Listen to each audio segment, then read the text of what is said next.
Hello students, मैं हर्षवर्धन जहांगीर एक बार फिर से आपका स्वागत करता हूं ब्राइट इग्रो क्लासेस के यूट्यूब चैनल पर।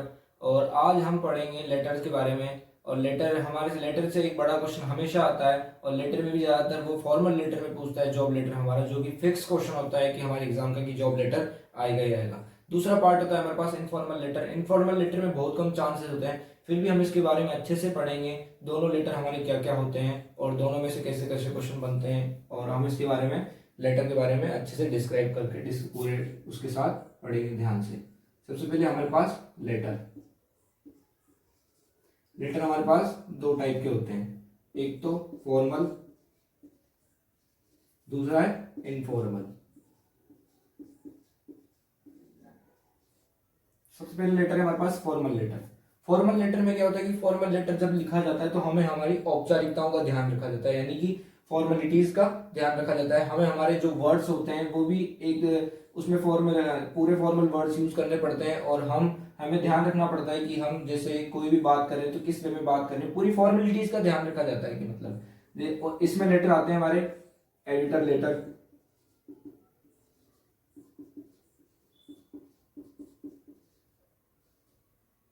दूसरा इसमें आता है हमारा कंप्लेंट लेटर, और तीसरा हमारा इसमें आता है जॉब लेटर।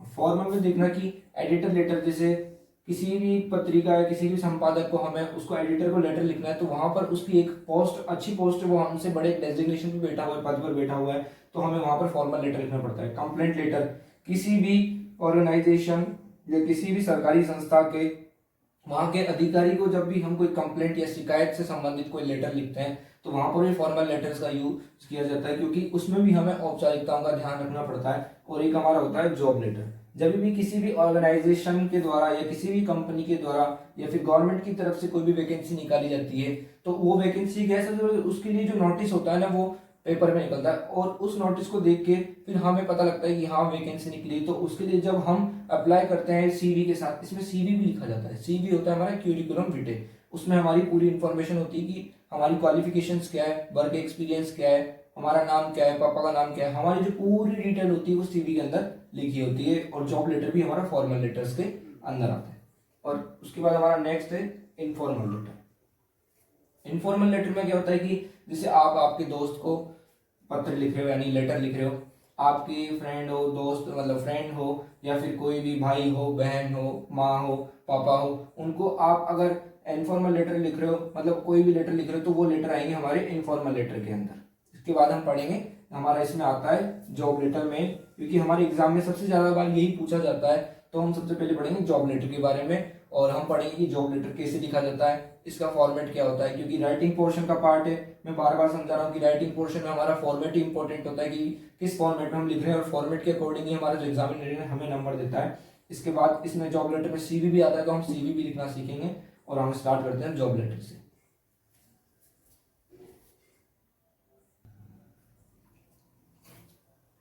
अब हम पढ़ेंगे जॉब लेटर के बारे में। जॉब लेटर हमारे एग्जाम क्वेश्चन मतलब एग्जाम पे क्वेश्चन पेपर में हमेशा आता है, और एक इम्पोर्टेंट टॉपिक है, और बड़ा क्वेश्चन आता है, तो हम इसके बारे में आराम से समझ सकते हैं और आराम से इसका फॉर्मेट समझेंगे। फॉर्मेट के बारे में देखेंगे कि क्या क्या होता है इसके फॉर्मेट में, क्योंकि फॉर्मेट ही हमारा एक इम्पोर्टेंट टॉपिक है।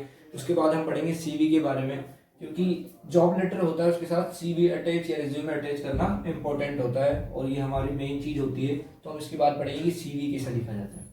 तो सबसे पहले तो आपको एग्जाम जो होता है उसमें क्वेश्चन पेपर में एक क्वेश्चन लिखा हुआ आएगा, और उस क्वेश्चन को देख के आपको मतलब पूरा उसी के बेस पर आपको आपका जॉब लेटर लिखना है। अब जॉब लेटर में क्या होता है कि जब भी किसी भी जॉब के लिए कोई भी वैकेंसी निकलती है, तो उसका सबसे पहले न्यूज़पेपर में नोटिस आता है। उस नोटिस से हमें पता लगता है कि हाँ वैकेंसी निकली है, और जिस भी कंपनी या फिर किसी भी ऑर्गेनाइजेशन में जब वैकेंसी निकली तो हम उसको देखकर उस ऑर्गेनाइजेशन में जॉब के लिए अप्लाई करेंगे, उसके साथ लेटर लिखेंगे उसके लिए, और लेटर के साथ हमारा सीवी अटैच करेंगे। तो हमें मान लीजिए कि एग्जाम में ये क्वेश्चन दिया गया है कि suppose that you are Jatin Soni living at 893B railway colony Kota junction. कि मान लीजिए आप जतिन सोनी है जो कि 893B railway colony Kota junction में रहते हैं। Write a letter to the manager of Raghuvansh agro farm limited for the post of an agriculture supervisor. और आपको एक लेटर लिखना है Raghuvansh agro farm limited company के मैनेजर को एग्रीकल्चर सुपरवाइजर की पोस्ट के लिए। अब हम देखते हैं कि इसका फॉर्मेट क्या क्या होता है और हमें सब कुछ इन्फॉर्मेशन इसमें दी हुई है। तो सबसे पहले मान लीजिए, अब हमें सबसे पहले इसके एकदम सटीक अड़ा के यहाँ से हमें इसके टच में होते हुए लिखना स्टार्ट करना है। हमें इससे दूर नहीं जाना है, सारे वर्ड टू वर्ड हमारे एक लाइन में आने चाहिए। ऐसा नहीं कि एक वर्ड यहाँ आ रहा है फिर उसके बाद नेक्स्ट वर्ड हम यहाँ लिख रहे हैं, नेक्स्ट लाइन यहाँ लिख रहे हैं, फिर यहाँ, ऐसे नहीं, पूरे एक सीक्वेंस में एक लाइन में हमारे वर्ड चलने चाहिए। तो सबसे पहले हम स्टार्ट करेंगे, हमारा जो सबसे पहले होता है सेंडर्स एड्रेस। सेंडर्स एड्रेस का मतलब है कि भेजने वाले का पता। अब भेजने वाला कौन है इसमें, जतिन सोनी, जो कि 893B railway colony Kota junction में रहते हैं। तो सबसे पहले हम एड्रेस लिखेंगे 893B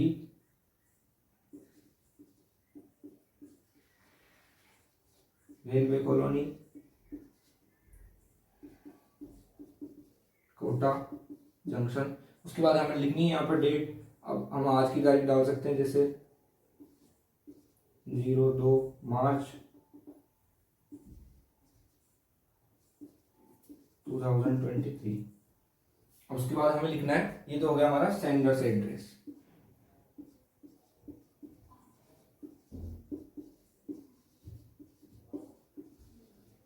इसके बाद हमें लिखना है रिसीवर्स एड्रेस। रिसीवर्स एड्रेस मतलब जिसको पत्र मिलेगा उसका पता, कि जिसको भेजा जा रहा है पत्र उसका पता। तो किसको भेजा जा रहा है, to the manager of Raghuvansh agro farm limited.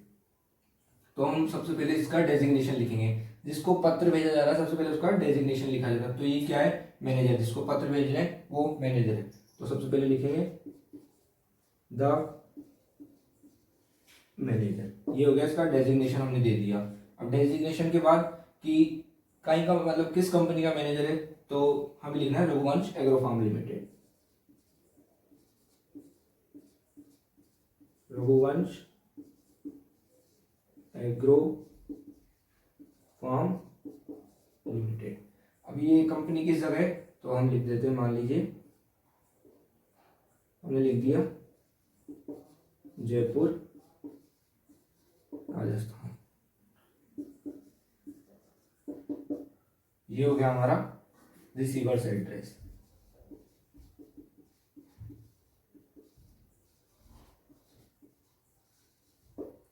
और हमें सेंडर्स एड्रेस और रिसीवर्स एड्रेस लिखने के बाद हमें सब्जेक्ट से स्टार्ट करना है। और ये ध्यान रखिएगा कि सेंडर्स एड्रेस और रिसीवर्स एड्रेस के बीच में आपको एक लाइन का स्पेस देना है। और सेंडर्स एड्रेस हो जाएगा, उसके बाद एक लाइन का स्पेस हो जाएगा, फिर रिसीवर्स एड्रेस हो जाएगा, फिर उसके बाद हम लिखेंगे सब्जेक्ट। अब यहाँ पर मेरे पास तो क्या है, जगह कम है, पूरा फॉर्मेट एक बार बोर्ड में आ नहीं पा रहा, तो मैं क्या है इसको मिटा के फिर दोबारा से अब नेक्स्ट मतलब सब्जेक्ट से स्टार्ट करूंगा।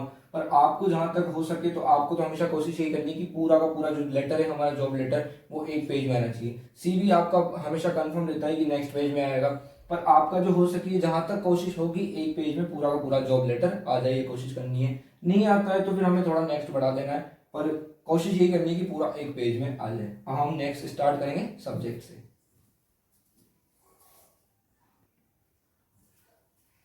अब देखिएगा, पहले तो हमारा हो गया था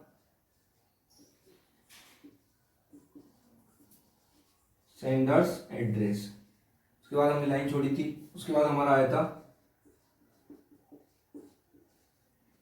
रिसीवर्स एड्रेस। मतलब कि सबसे पहले तो भेजने वाले का पता, फिर उसके बाद जिसको भेजा जा रहा है उसका पता, फिर उसके बाद हम लाइन छोड़ेंगे और फिर लाइन छोड़ के ये मान लीजिए हमारी पेज की लाइन है। उसके बाद हम स्टार्ट करेंगे इसके बाद सब्जेक्ट से। सब्जेक्ट, अब हम सब्जेक्ट लिखेंगे for the post of an agriculture supervisor. ये हो गया हमारा सब्जेक्ट, कि हम पत्र क्यों लिख रहे हैं, कि for the post of an agriculture supervisor, हम एग्रीकल्चर सुपरवाइजर की वेब पोस्ट के लिए पत्र मतलब लेटर लिख रहे हैं। अब उसके बाद हमारे लेटर की स्टार्टिंग होगी, और एक मिनट,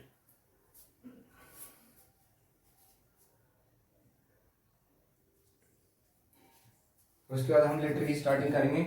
लेटर में सबसे पहले हम सर, सर के बाद हमें इसी के नीचे से स्टार्ट करना है। लेटर की जो मेन बॉडी है वो मेन बॉडी आएगी। अब मैं क्वेश्चन के अकॉर्डिंग आपको मेन बॉडी लिखना भी बता देता हूँ। जैसे हमारा क्वेश्चन जो दिया हुआ था, जो आपने पहले उतार लिया होगा, अब उस क्वेश्चन के अकॉर्डिंग हम, ये क्या है, कुछ फिक्स लाइंस होती है कि जो हमेशा हमें कोई सा भी मतलब जॉब लेटर देते हैं उसके अंदर लिखनी है, क्योंकि ये हमेशा फिक्स लाइन है। आपको बस बिल्कुल जो चेंज करना है वो थोड़ा सा बीच की 2-3 लाइन चेंज करनी है, बाकी फॉर्मेट हर एक लेटर में किसी भी पोस्ट के लिए हो सब कुछ सेम टू सेम ही होगा। तो देखिएगा, this is with reference to the advertisement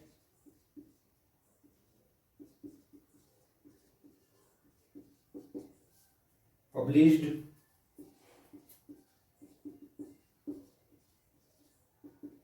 in the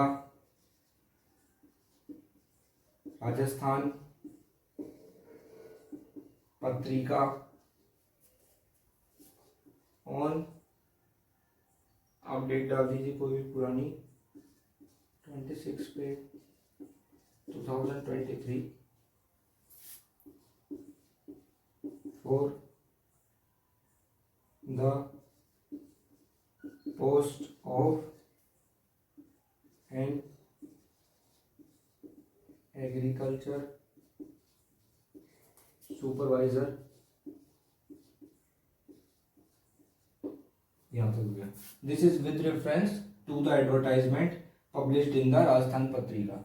मतलब ये एक एडवर्टाइजमेंट जो कि राजस्थान पत्रिका में पब्लिश हुआ है उससे संबंधित है ऑन 26 फेब 2023, और जो एडवर्टाइजमेंट पब्लिश हुआ था उसकी डेट है 26 Feb 2023 for the post of an agriculture supervisor. और किसकी पोस्ट के लिए? एग्रीकल्चर सुपरवाइजर की पोस्ट के लिए।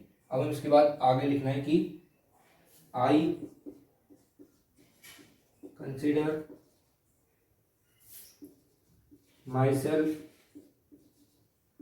suitable for this post। और इसका मतलब कि I consider my self suitable for this post, इसका मतलब कि मैं अपने आप को यानी स्वयं को इस पोस्ट के लिए उचित समझता हूँ, इसीलिए मैंने ये लेटर लिखा है। और इसके बाद आएगा कि I am a male candidate for 30 years old, यानी कि मैं एक पुरुष उम्मीदवार हूं जो कि 30 वर्ष का है। और इसके बाद आएगा कि नेक्स्ट लाइन से भी लिख सकते हो आप कि I have completed my BSc honours in agriculture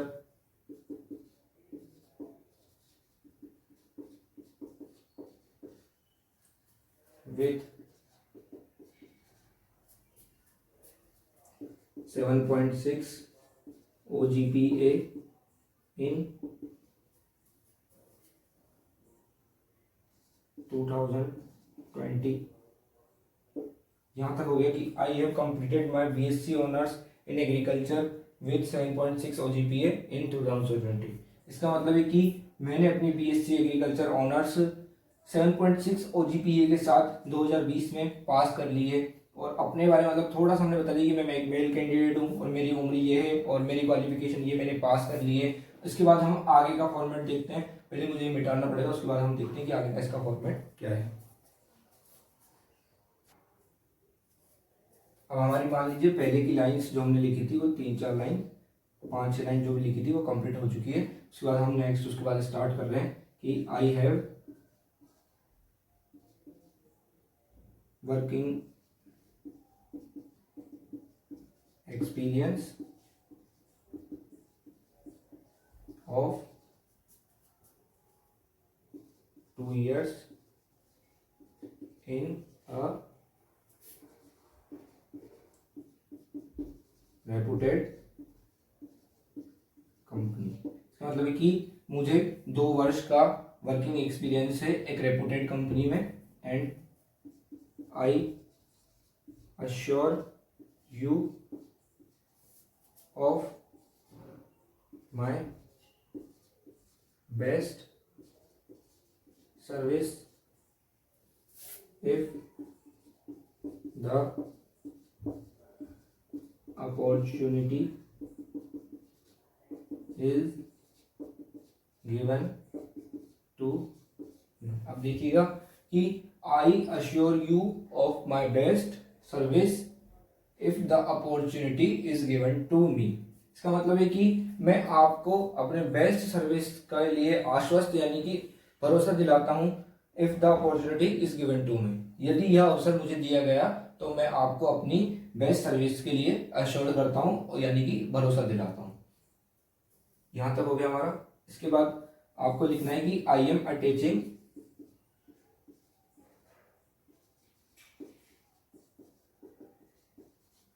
my curriculum vitae with this application। ये हो गया हमारा I am attaching my curriculum vitae with this application। curriculum vitae यानी सीवी, सीवी की फुल फॉर्म होती है हमारी curriculum vitae, इसी को शॉर्ट में सीवी भी बोला जाता है। यानी कि मैं अपना सीवी है जो कि इस एप्लीकेशन के साथ अटैच कर रहा हूं। उसके बाद हमारा आएगा थैंकिंग यू।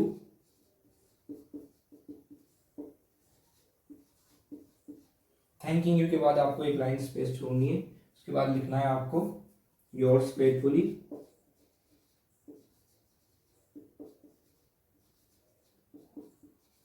और आपका नाम जो वहां पे दिया हुआ था क्वेश्चन में जतिन सोनी नाम दिया हुआ था, तो हम क्वेश्चन का जो नाम दिया हुआ है वही लिखेंगे, योर्स फेथफुली जतिन सोनी। ये एक ध्यान देने की बात है कि अगर उसने क्वेश्चन में हमें डिटेल्स दी हुई है तो जो डिटेल्स उसने दी हुई है वही हमें फिलअप करनी है, और अगर डिटेल्स नहीं दी हुई है तब हम अपनी मर्जी से कोई भी डिटेल लिख सकते हैं। जैसे मान लीजिए कि उसने अगर पता दिया हुआ नहीं होता तो हम हमारी मर्जी से कोई भी एड्रेस, सेंडर्स एड्रेस लिख सकते थे, और रिसीवर्स एड्रेस भी नहीं दिया हुआ था तो हम हमारी मर्जी से लिख सकते थे। अगर उसने इन्फॉर्मेशन दी हुई है तो हमें जो क्वेश्चन में इन्फॉर्मेशन दी गई है वही उसी के बारे में लिखना है, और नेम भी अगर उसने क्वेश्चन में दिया हुआ है तो जो नेम उसने दिया हुआ है वही हमें लिखना है, और नहीं दिया हुआ है तो हम हमारी मर्जी से लिख ही सकते हैं।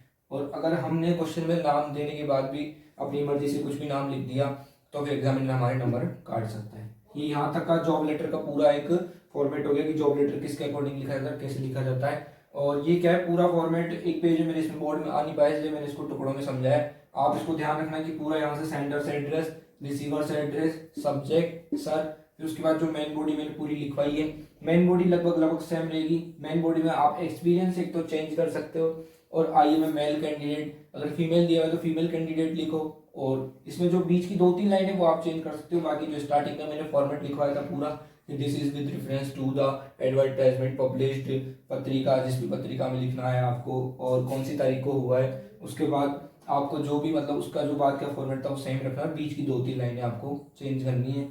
लास्ट की ये आई assure you of my best service, ये लाइन भी आप सेम रख सकते हो, यहाँ तक पूरी की पूरी। चेंज होगा तो बीच का होगा, बाकी फॉर्मेट सभी जॉब लेटर्स के लिए सेम होगा। थैंकिंग यू के पहले आप मतलब थैंकिंग यू के बाद आपको लाइन छोड़नी है, फिर उसके बाद लिखना है आपको योर्स फेथफुली, और फिर आपको जो नाम दिए गए। इसके बाद हम लिखेंगे सीवी। सीवी लिखना सीखेंगे, सीवी किस तरीके से लिखा जाता है उसके बारे में हम देखते हैं, आगे देखेंगे सीवी के बारे में। यहाँ तक हमारा जॉब लेटर कंप्लीट हो गया।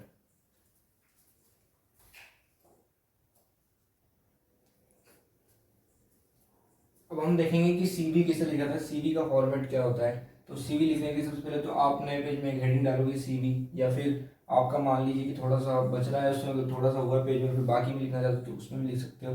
पर ज़्यादा बेस्ट ये होता है कि सीवी लिख रहे हैं तो नेक्स्ट पेज से सीवी लिखें हम कि सीवी हमारा क्या है। तो सीवी में सबसे पहले तो सीवी हेडिंग डालोगे, सीवी के बाद आप लिखोगे नेम, एक मिनट, ये होगा आपका नेम। अब आपको ये एकदम सीक्वेंस में लिखना है, मतलब लाइन से लिखना है, ऐसा नहीं कि इधर उधर इधर, ऐसा नहीं, बिल्कुल एक फॉर्मेट में होना चाहिए ताकि अट्रैक्टिव लगे देखने में भी, और फॉर्मेट के हिसाब से लगे कि हाँ लिखा है फॉर्मेट के हिसाब से। नेम, आपका नेम दिया हुआ था जतिन सोनी। उसके बाद father's name,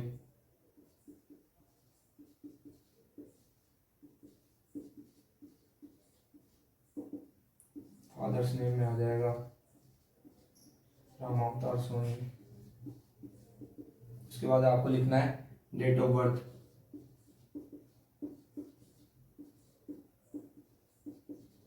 date of birth में आपको ये ध्यान रखना है कि आपने वहां पर कितनी उम्र बताई थी, तो आपने उम्र वहां पर बॉडी में लिखते टाइम में, मेन बॉडी में एप्लीकेशन में 30 ईयर्स ओल्ड लिख दी, मतलब 30 साल ओल्ड लिख दी। तो आपको यहाँ पर ध्यान रखना है कि उसी के अकॉर्डिंग डेट ऑफ बर्थ लिखेंगे। तो आप डेट ऑफ बर्थ लिखेंगे 8 अगस्त। ये हो गई date of birth. Date of birth के बाद हमें लिखना है एड्रेस।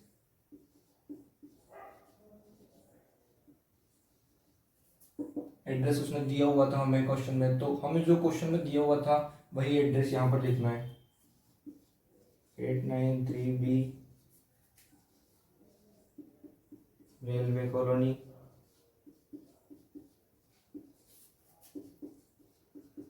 कोटा जंक्शन। ये हो गया आपका एड्रेस। एड्रेस हो गया, डेट ऑफ बर्थ हो गई, फादर्स नेम हो गया, नेम हो गया। इसके बाद हमें लिखना है मोबाइल नंबर। मोबाइल नंबर जो भी हो आप मोबाइल नंबर लिख सकते हो यहाँ पे। उसके बाद हमें लिखनी है ईमेल आईडी।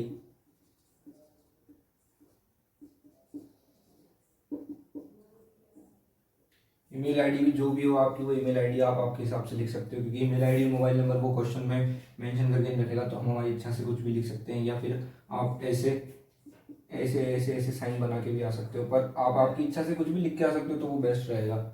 उसके बाद है मोबाइल नंबर हो गया, ईमेल आईडी होगी। उसके बाद हमें लिखनी है हमारी क्वालिफिकेशंस।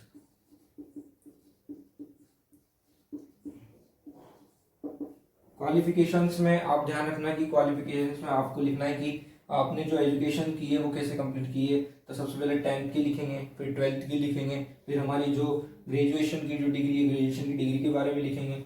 तो आपको ये ध्यान रखना है कि मतलब कैसे कैसे क्या क्या हमने सिस्टम बिठाया है, क्योंकि पूरा आपने देखा कि आपने उसमें वहां पे लिखा था मेन बॉडी में कि आपकी 2020 में बीएससी की डिग्री कंप्लीट हो चुकी है, तो उसी के अकॉर्डिंग आपको बिठाना है पूरा कि 10th कब कंप्लीट हुई, 12th कब कंप्लीट हुई। क्योंकि अगर आप ऊपर नीचे लिखोगे, एग्जामिनर ने नोटिस कर लिया, तो वो आपके नंबर काट सकता है। तो उसी के अकॉर्डिंग हमने पूरा फॉर्मेट के हिसाब से लिखना है। तो सबसे पहले लिखेंगे पास्ड सेकेंडरी एग्जामिनेशन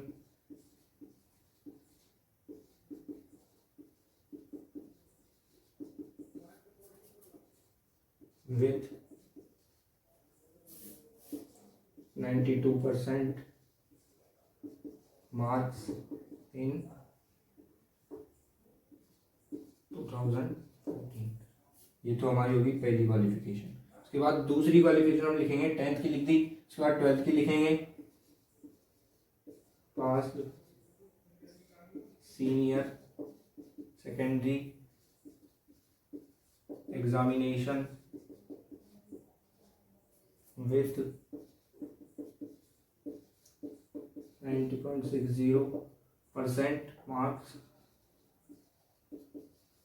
in 2016। उसके बाद ये हमारी हो गई दो क्वालिफिकेशन की, 10th कहाँ से पास करी, 12th कैसे कहाँ से पास करी और कौन से सन में करी। उसके बाद हम लिखेंगे कि हमारी जो बीएससी की डिग्री वो कैसे पास हुई।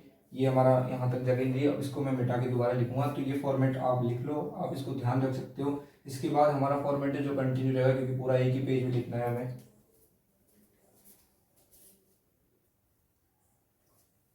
वो हमारा क्वालिफिकेशन में चल रहा था, हम पहला लिख चुके थे कि सेकेंडरी एग्जाम कहाँ से पास किया। उसके बाद लिख चुके थे कि सीनियर सेकेंडरी एग्जामिनेशन कहाँ से पास करी, कितने % मार्क्स से करी, मतलब और कौन से उसमें साल में करी। अब उसके बाद हम लिखेंगे हमारी जो ग्रेजुएशन डिग्री है उसके बारे में।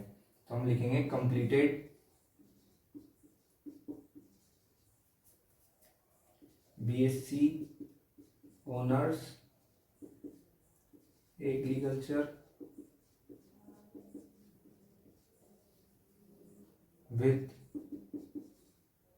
7.6 OGPA in 2020। ये हमारी होगी एजुकेशनल क्वालिफिकेशंस कि हमने एजुकेशन में क्या क्या कर रखा है। और एक बात का आपको ध्यान रखना है कि जब भी एग्जाम में वो कोई भी आपको पोस्ट देता है तो उस पोस्ट के लिए ध्यान रखिएगा कि आपको क्या क्या क्वालिफिकेशंस चाहिए होती है, उसी के हिसाब से आपको क्वालिफिकेशंस लिखनी है। वैसे अपने राजस्थान में एग्रीकल्चर सुपरवाइजर के लिए बीएससी की डिग्री मांगता नहीं है, पर यहाँ पर हमने प्राइवेट उसमें उसमें मतलब प्राइवेट कंपनी के लिए पढ़ा है, तो हमने यहाँ पर बीएससी की क्वालिफिकेशन दे दी। और आपको ध्यान रखना है कि वो किस हिसाब से पूछ रहे हैं, तो उसी हिसाब से आपको क्वालिफिकेशन लिखनी है। अब हम यहाँ पर अदर क्वालिफिकेशन भी लिख सकते हैं कि अदर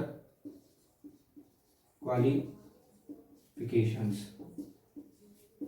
अदर क्वालिफिकेशंस में आप क्या लिख सकते हो, RSCIT लिख सकते हो, तो यहाँ पे लिखिए completed RSCIT course with 82% marks. ये हो गई हमारी अदर क्वालिफिकेशंस। अब अदर क्वालिफिकेशन के बाद हम इसमें लिख सकते हैं कि हमारी जो स्किल्स है वो क्या क्या है। तो स्किल्स से पहले आप एक चीज और है कि वर्क एक्सपीरियंस भी लिख सकते हो। वर्क एक्सपीरियंस यहाँ पर सबसे पहले इसके बाद आ जाएगा work experience.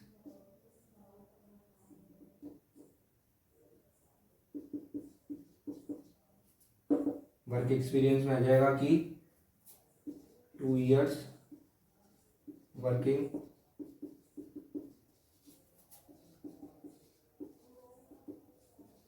Experience in reputed company.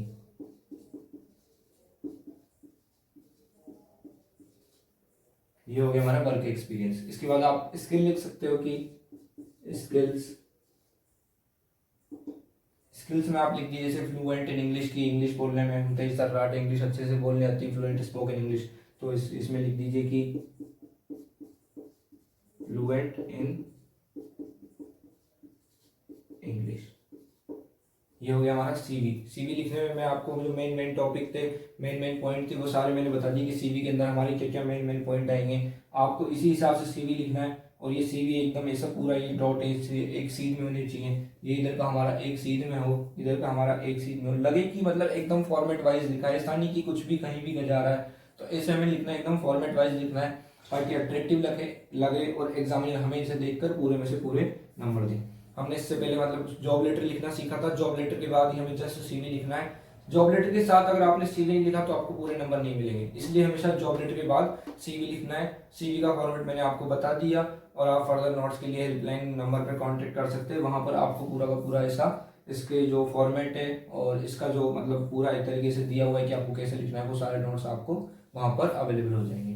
तो इसके बाद हम मिलते हैं नेक्स्ट क्लासेस में। और नेक्स्ट क्लास हमने आज फॉर्मल के बारे में पढ़ा, हम इनफॉर्मल लेटर के बारे में पढ़ेंगे अब। तो थैंक्स स्टूडेंट्स, मिलते हैं नेक्स्ट क्लास में।